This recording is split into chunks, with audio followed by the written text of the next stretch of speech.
G'day guys, Ballsack here with another Star Wars Galaxy of Heroes video.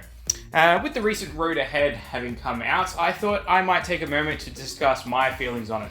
And they're not particularly good feelings on it, to be honest. And I've expressed that on the forums where I can, on YouTube and in Discord to my friends and guildmates and whatnot in there. But let me explain why I'm not so happy about it. So this is me. I like to be fairly competitive in as many of the game modes as possible, and I'm particularly passionate about the dark side.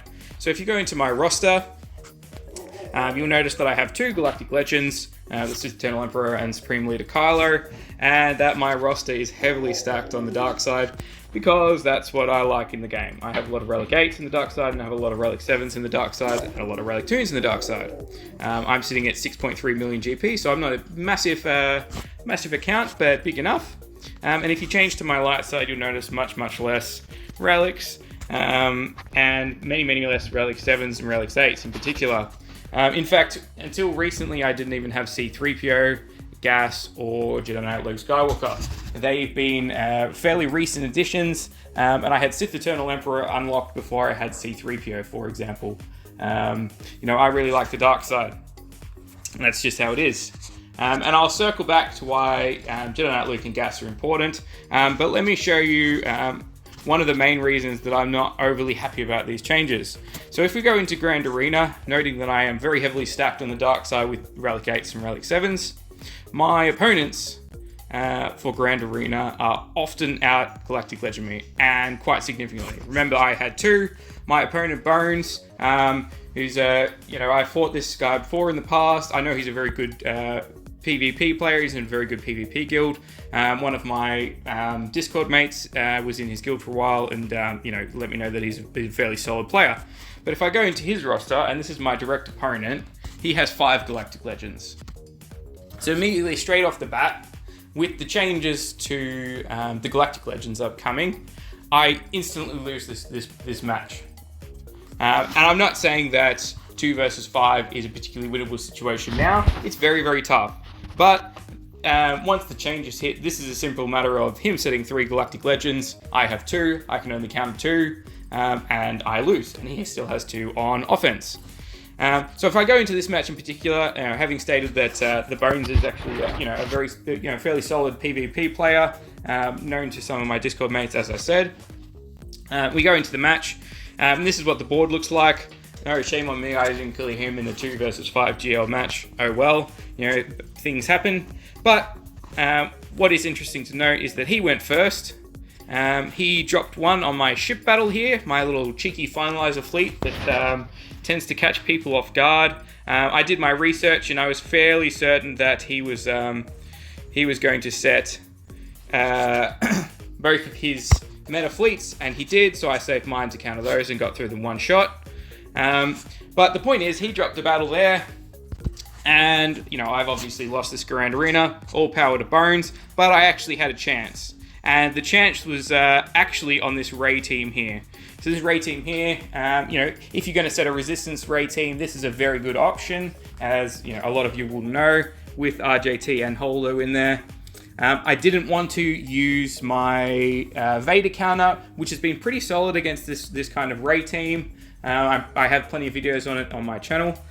What I did instead was use my, earth-shattering, meta, game-breaking, defense-destroying Jedi team, which is Bastila Shan lead, Jedi Knight Luke, Gas, Jedi Knight Revan, and Hoda. And that has been very successful with me against Rays most of the way through Grand Arena. This is not a particularly good lineup. RGT does complicate things, but as I said, I wanted to save my Watt in case there was Jedi Master Kenobi in the back wall, which I wanted my Watt and my Supreme Leader Kylo to counter. So instead of getting through this particular Ray, I lost the off-meta battle, and I had to bring in Sith Eternal to basically fight the entire battle all the way through. I backed out of the battle. It went horribly badly. The point I guess I'm making is CG has seemed to indicate that these off-meta counters are 100% counters that work on every time, on every on every lineup, in every situation, they're perfect and then they never fail, and that it just, it's not fair to those who have Galactic Legends. Well, I'm here to tell you that they don't work 100% of the time. They do from time to time fail. One misclick in these battles, in these, non-GL versus GL battles, and you pretty much lose. I had a situation at the very start of this round of Grand Arenas where I fought a Supreme Leader Kylo team for the first time with a Phasma in the lineup. Little did I know, being a Sith Vader fan myself, that if I run my Vader team up against that, which I've shown on my channel to be very, very effective, it would get blitzed, and I would get completely annihilated. Then there's another good example of a non-meta team that's very good against a Galactic Legend, failing because of, the lineup in that case. And potentially here too, RJT is a very good addition to a Rey team for taking out those off metas. I don't particularly love running my Vader counter against the Rey team with RJT in it. She can cause complications there. But as I said, I didn't do that because I wanted to save Watt and ended up throwing my Sith Eternal against it in the end and cleaning it up. And to be honest, if I had had my Sith Eternal for the back wall and my Jedi team had worked, I would have soloed this CLS team with my Sith Eternal. That would have gone, perfectly, because that's a very, very strong counter. Instead, I had a weird leftover Hux lead first order team that I tried to throw up against it because I thought that was my best possible chance, but didn't quite get through, and ended up using my Supreme Leader Kylo up against the Bashan JML. Anyway, so that's just a summary of this most recent Grand Arena, and a lot of my Grand Arenas go in the same way. I have to use some kind of funky, I'm out Galactic Legend, I have to use some kind of funky off-meta counter to give myself a chance. I've given myself a chance here. There was a drop on Fleet. I can't tell you what happened on his Fleet, but there was a drop. I have a chance, and in this particular occasion, as I pointed out, my off-meta counter with my Jedi, which has been very successful so far, completely failed, and I had to use one of my Galactic Legends to tidy that up. Now, you could say that I could have used Sith Eternal to start off with there, and, the battle might have gone different. But, that's how the cookie crumbles. I thought I could get through it with an off-meta counter. I tried it, and I failed, and I lost the Grand Arena because of it. That's how it works.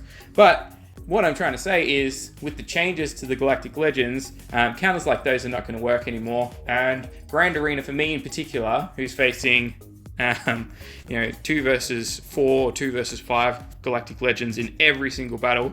For example, my previous one, I think he had 3 for him, and I won that one. And the one before that, I think this guy was a 4. There you go, 4 for him.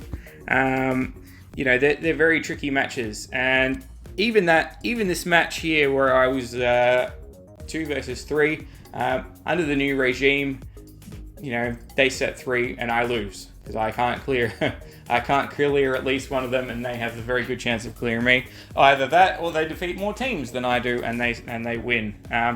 It's one of those things where the new changes really, really, really badly affect me, especially in Grand Arena. As I said, I like to be competitive in all the game modes, and that really, really is a bad change for me for Grand Arena.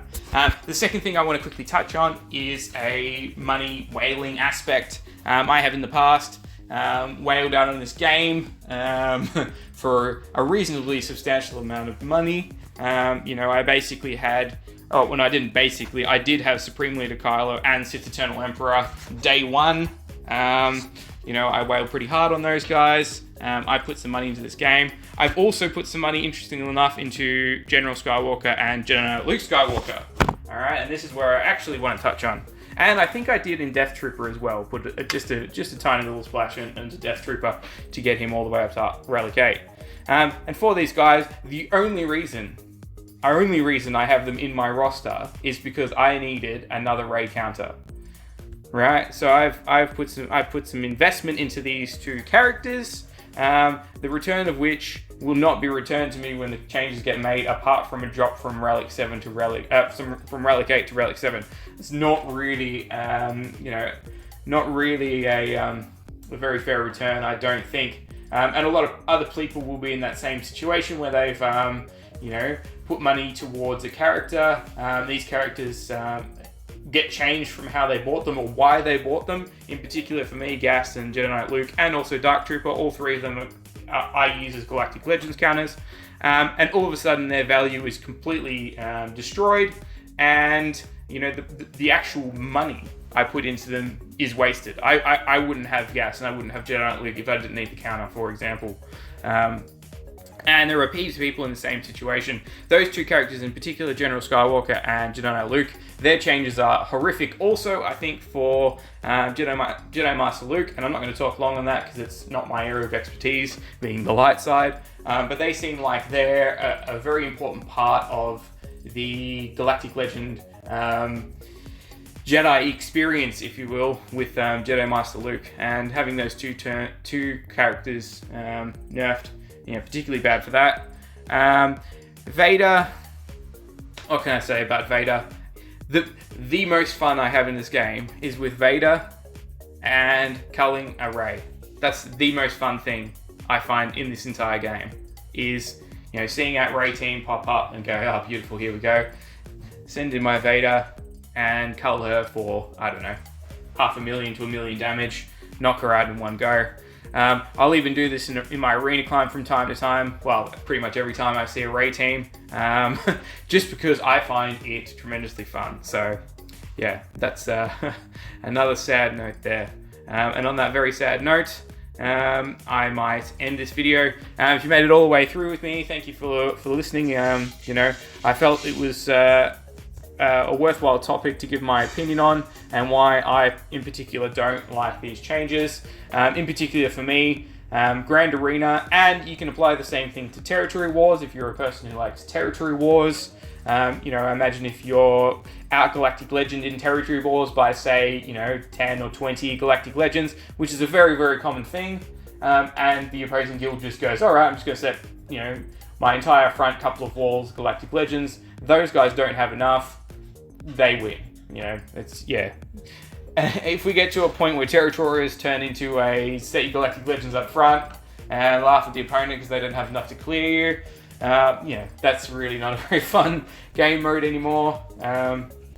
Yeah, for me, Grand Arena, it's gonna kill my experience there. I just basically, in a match like today, where I had a slight little bit of chance of winning, slight little bit of hope, just gets completely smashed apart. You know, by the change of mentality of opponents and things there. You know, if I was facing in the flip after the changes and I had 5 Galactic Legends, the other guy had 2, I'm sticking 3 in defense 100% of the time.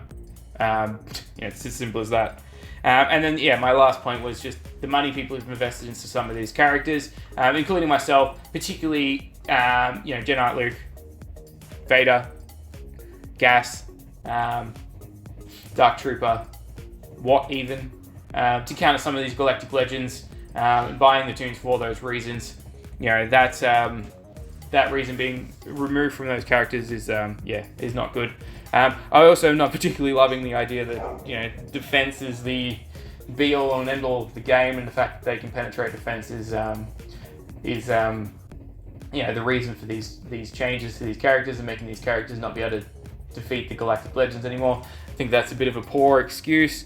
You know, I'm fine for those defense mechanics to change, but if you're going to do that, I would have suggested that you instead ramp up the offense, or, you know, in some other way make the characters do the same thing without them having the problem of defense.